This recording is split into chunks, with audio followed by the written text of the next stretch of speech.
Thank you, Senator Roseman. Senator Tuberville, please. Good morning. Save the best for last. Glad to see y'all. General VanHerck, we're here in Title 42 is going to expire March the 30th. Are we prepared for it?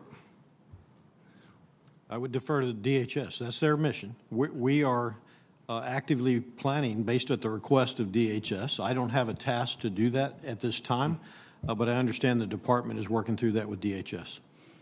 One of my favorite movies is, I think, We Were Soldiers. Mel Gibson played Colonel Hal Moore, who was a friend of mine a few years ago and since passed away. In that movie, they're getting run over, and the code was broken arrow. In other words, they're up there on top of us. I saw a Facebook page this morning from Border Patrol hollering broken arrow.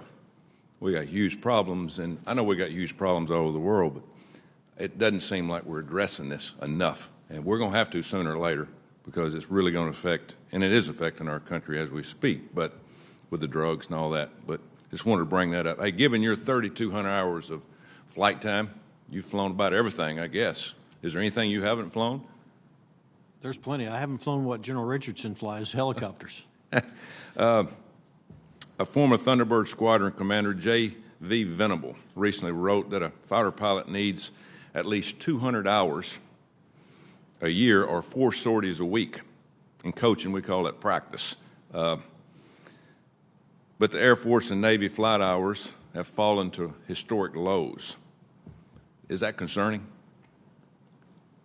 From a readiness perspective, from somebody who receives forces from the service, it is concerning to ensure that every force that we receive is ready to execute the missions that I'm tasked to do.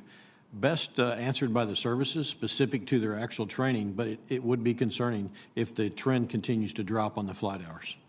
Thank you. Mr. Chairman, I'd like to submit Mr. Venable's report on Air Force readiness and a Wall Street Journal article that references his assessment for the record, please. Without objection. General Richardson, last week I met with the Colombian ambassador. Good guy.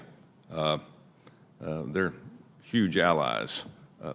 What inroads have you made down there? Relationships have you made? Because we've got, even from my state, we've got a lot of input down in what goes on in Colombia, you know, with their business dealings, minerals, those things. What have you seen from Colombia?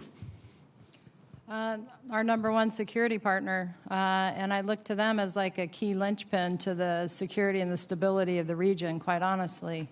If you just look over, it's really hard in this AOR to take a snapshot in time of a country, but if you look for when they, in 1999 and where they were then to where they are now, it's just really tremendous. I have the Chief of Defense, General Navarro, visiting on Monday.